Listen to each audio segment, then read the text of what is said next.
Selamat pagi, Mbak Jessi. Halo Bu, selamat pagi. Mbak Jessi, apa kabarnya? Sehat?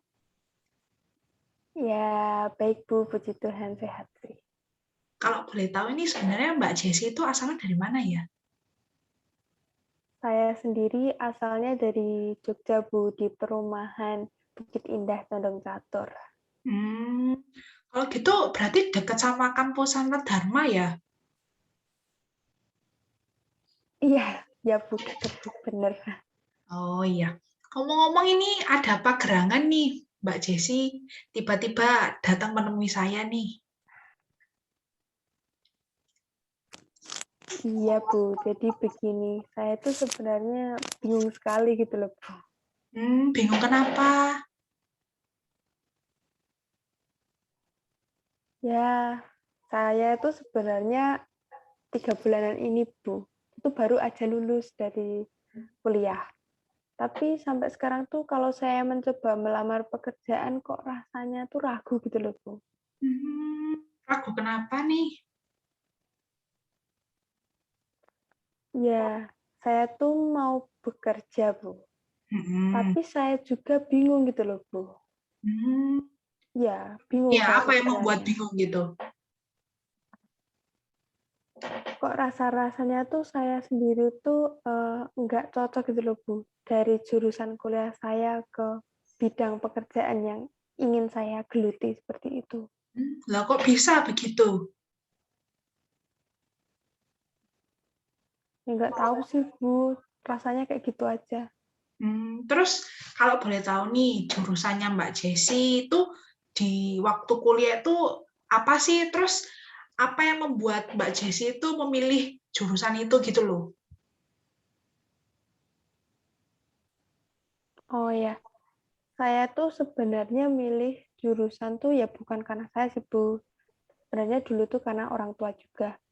Saya tuh sebenarnya apa ya? Dulu tuh eh, saya tuh dipilihin gitu masuk prodi bimbingan konseling seperti itu. Ya, tahu sendiri kan Bu, prodi bimbingan konseling itu tuh enggak apa ya, enggak sejalur sama hal yang aku ingini. Prodi bimbingan konseling tuh lebih ke pendidikan ya, Bu. Dan jujur aja tuh selama kuliah 4 tahun tuh kayak capek banget gitu loh, Bu, karena pada akhirnya saya lulus pun saya nggak ada niatan gitu mau bekerja di bidang pendidikan. Begitu. Kalau boleh tahu itu orang tuanya Mbak Jessi itu kerja apa ya? Oh, kalau orang tua tuh ya kedua-duanya tuh guru, Bu, ayah ibu guru. Lalu kakak sendiri ternyata kebetulan ya jadi guru. Jadi keluarga tuh kayak punya mindset kalau ya sukses tuh ya jadi guru seperti itu. Oh, begitu. Terus kalau boleh saya tahu gitu, Mbak Jessi sendiri itu kegiatannya di rumah itu ngapain gitu?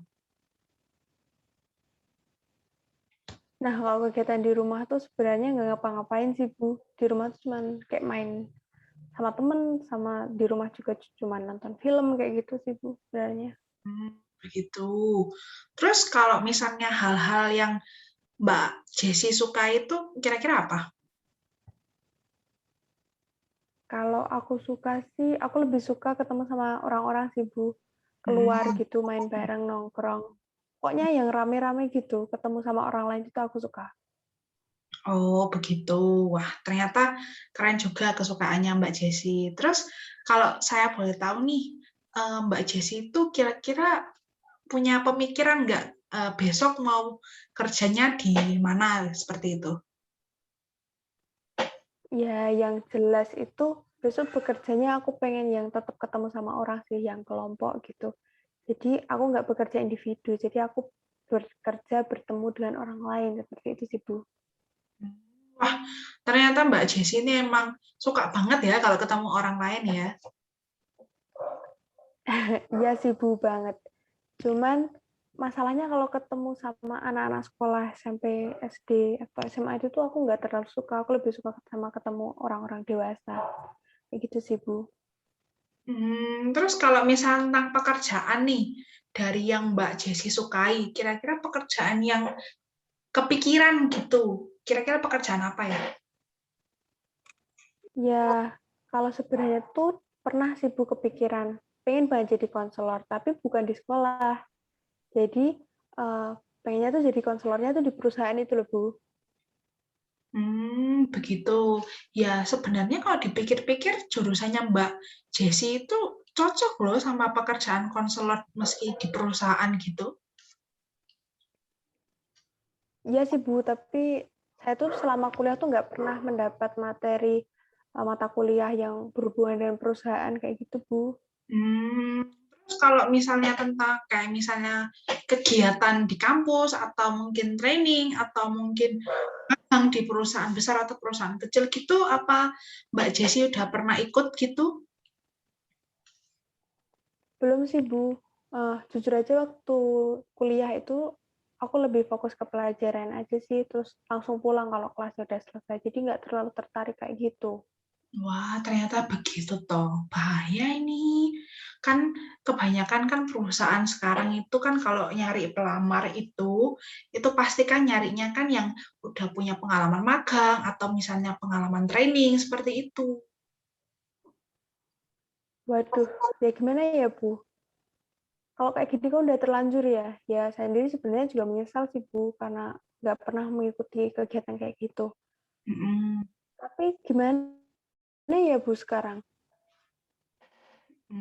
Oke, begini.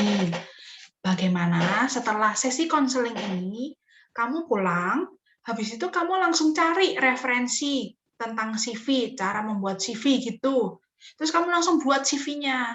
Kamu tulis apa aja yang kira-kira yang harus diisi di CV gitu. Paham? Oh iya, Bu, baik, paham, Bu. Nah, belum sampai di situ. Kemudian setelah kamu bikin CV itu, 2 hari lagi dari sekarang, kamu silakan hubungi saya. Kamu hubungi saya, kita buat janji temu, habis itu kita bareng-bareng ngecek CV-mu. Kira-kira CV-mu itu apa yang kurang, atau mungkin CV-mu itu udah pas atau belum, gitu. Paham? Paham, Bu, siap, Bu. Apa itu aja ya, Bu, yang perlu aku persiapkan atau aku lakuin? Nah, terus nanti itu kan, misalnya nih, CV-mu udah jadi, udah bagus.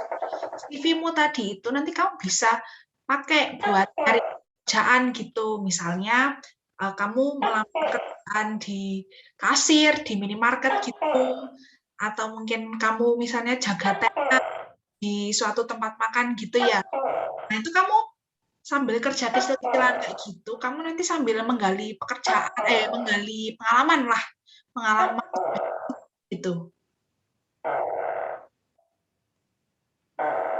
Oh iya, Bu. Baik, Bu, akan saya laksanakan. Nah, terus untuk selanjutnya, kita akan bahasnya itu setelah kamu bikin CV-nya. Jadi CV-nya jadi dulu deh. CV-nya jadi dulu, nanti selanjutnya kita bahas. Gitu. Ya, Bu, baik, Bu. Siap. Nah, oke. Untuk saat ini kita akhiri sesi konseling kita. Ingat, 2 hari lagi jangan lupa datang ke sini. Ya, Bu, baik, siap.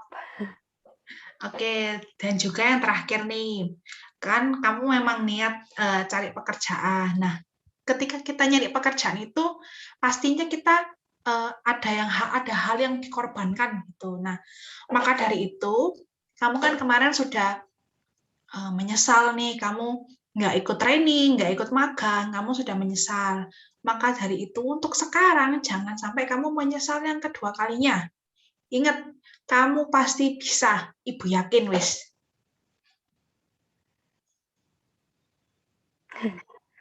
Baik, Bu. Siap, akan saya ingat terus yang Ibu bilang. Terima kasih ya, Bu, atas konselingnya hari ini. Ya, sama-sama Mbak Jessi.